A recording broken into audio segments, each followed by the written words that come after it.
It's no secret that writing can be lonely work, but does it really have to be? Whether you're full-time, part-time, or just starting out, you'll get insights into the tricks, tips, and production habits of writers from every level of the biz. From best-selling authors to those launching their first novels, you're sure to be in the company of friends as we encourage great writers to divulge and share their secrets. This is the Great Writers Share podcast with your host, best-selling author, Daniel Wilcox.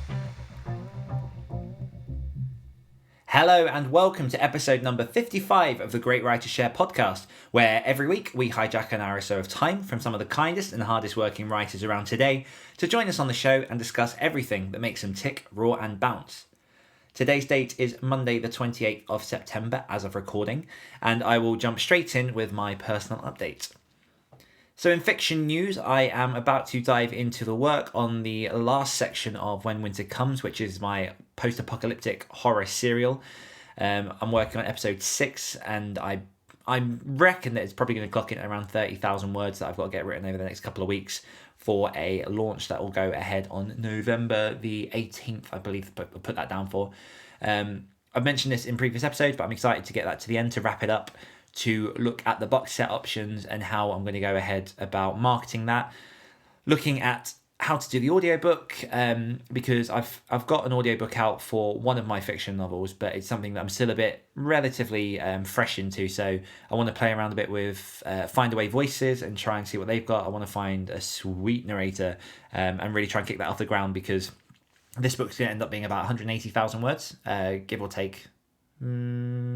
Do quick math, Dan. Yeah, about 150,000 words, which is obviously a good chunk of what will be audio minutes. So that's what I'm pushing towards. I am also in the process of finalising all the edits for my upcoming anthology, which is going to come out in the middle of October.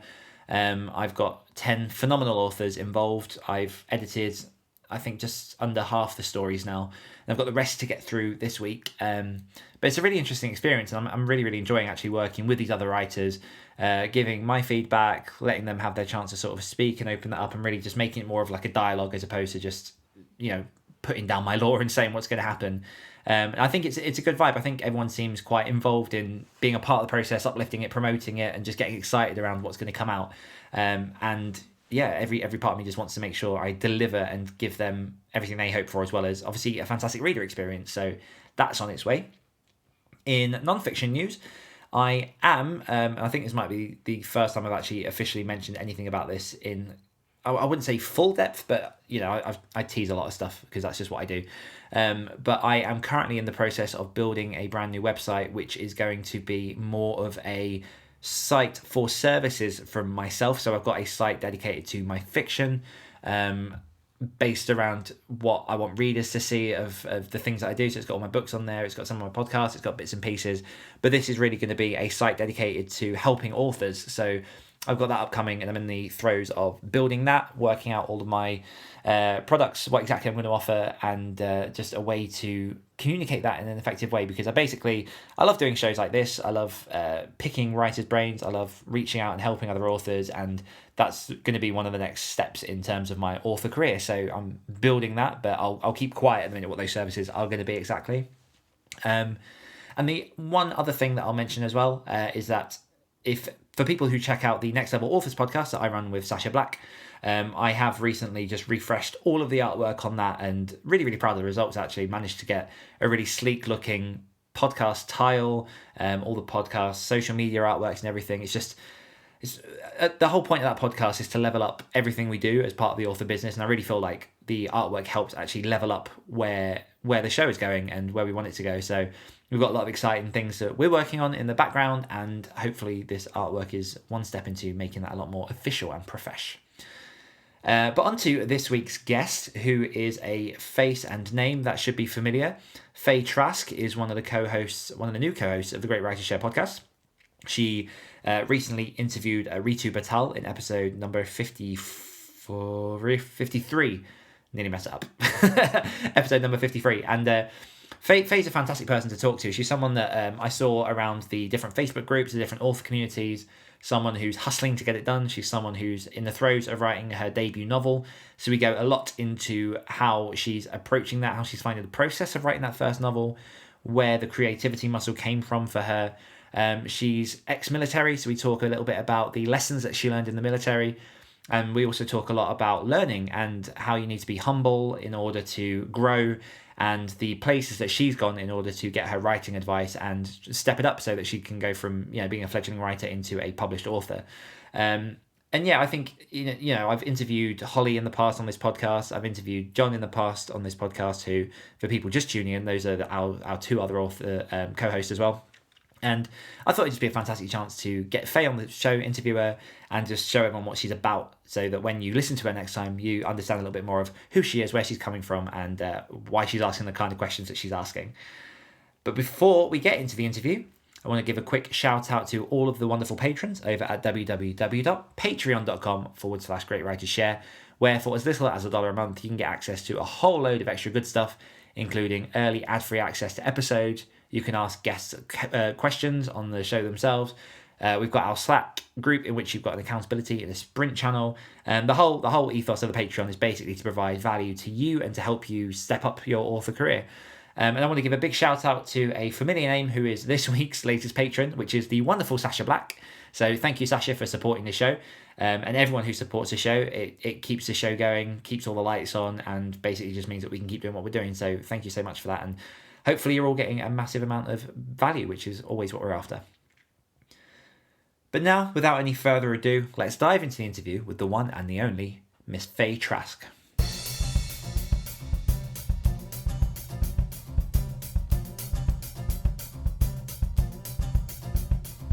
Faye Trask has had a love for writing and telling stories since she was a little girl. She was immediately drawn into the world of fantasy and science fiction. Throughout her schooling, her passion only grew, and she put her writing on hold to serve in the US military. When not working at her day job or on her debut novel, she can be found in the woods of Maine, camping, hiking, or trail riding with her fiancé and their dog. Faye, welcome to the show.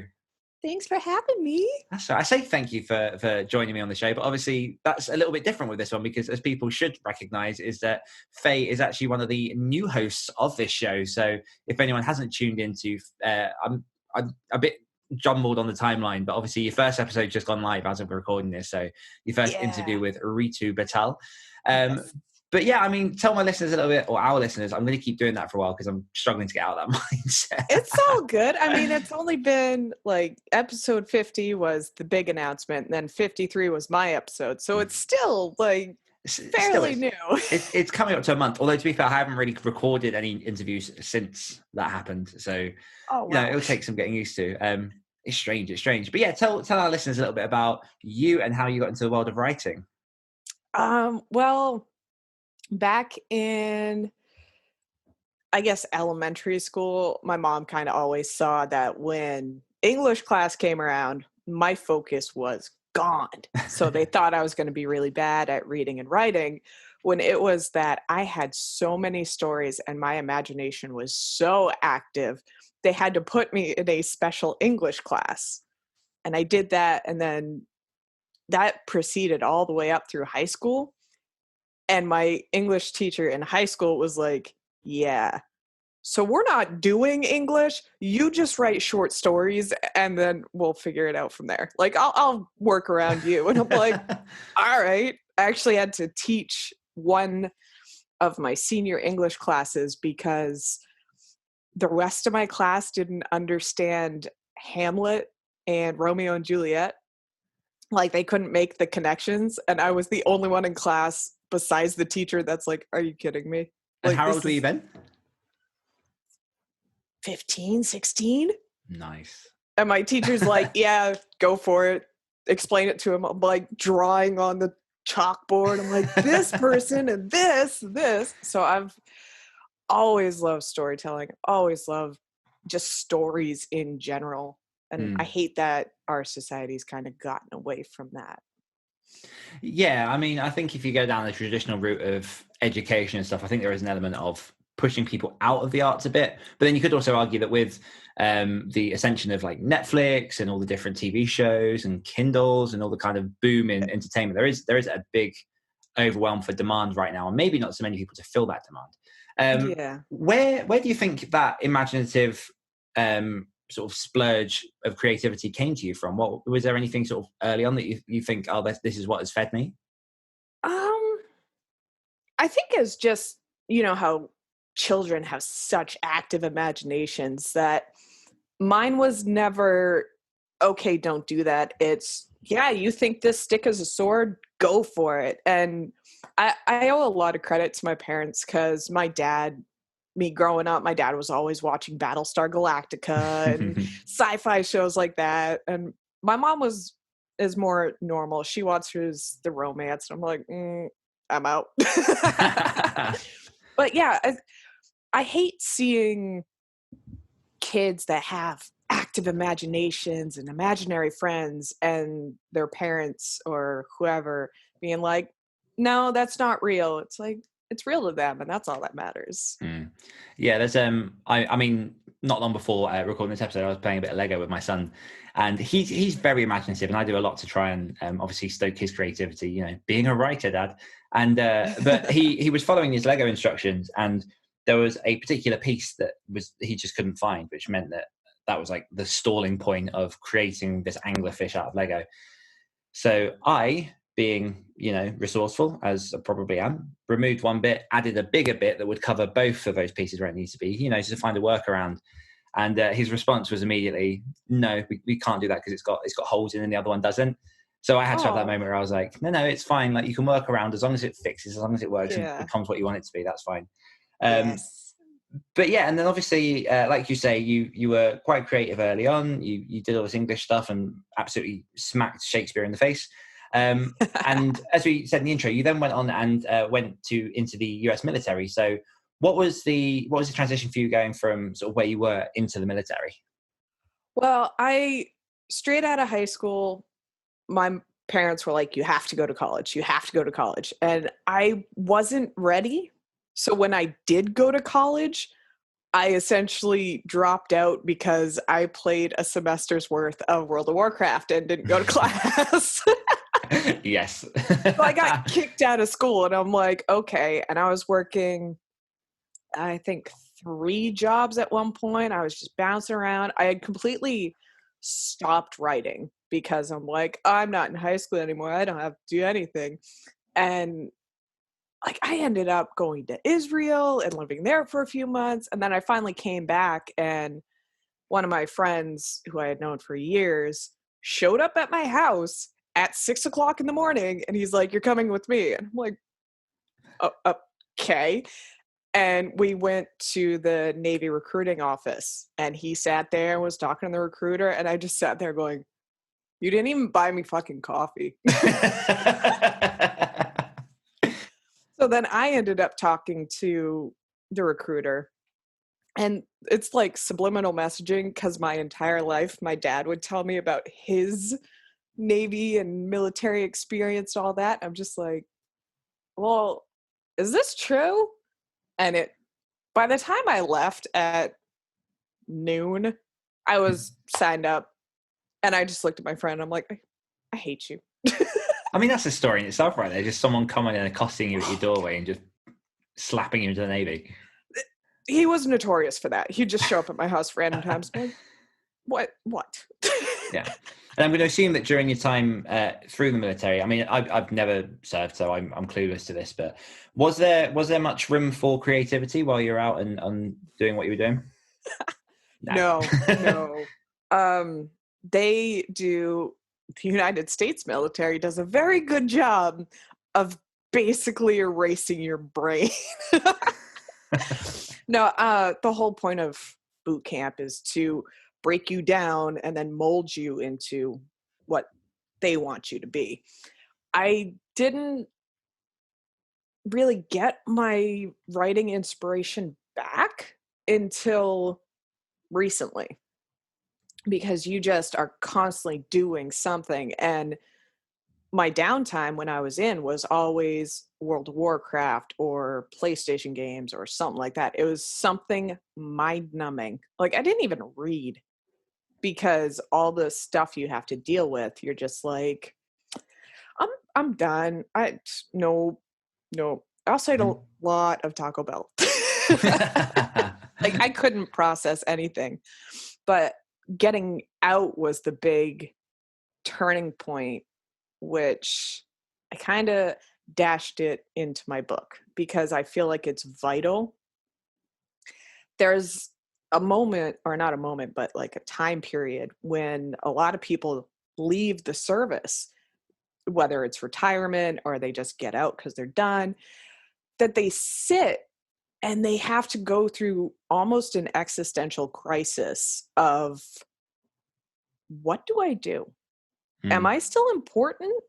Like, the world is still going around and I can sit on my couch and do nothing and nothing changes. Like, I'm not vital anymore. And it's very difficult to deal with that. So I had a solid, I think, like 2 years of that void, like, no joke, void of all emotion.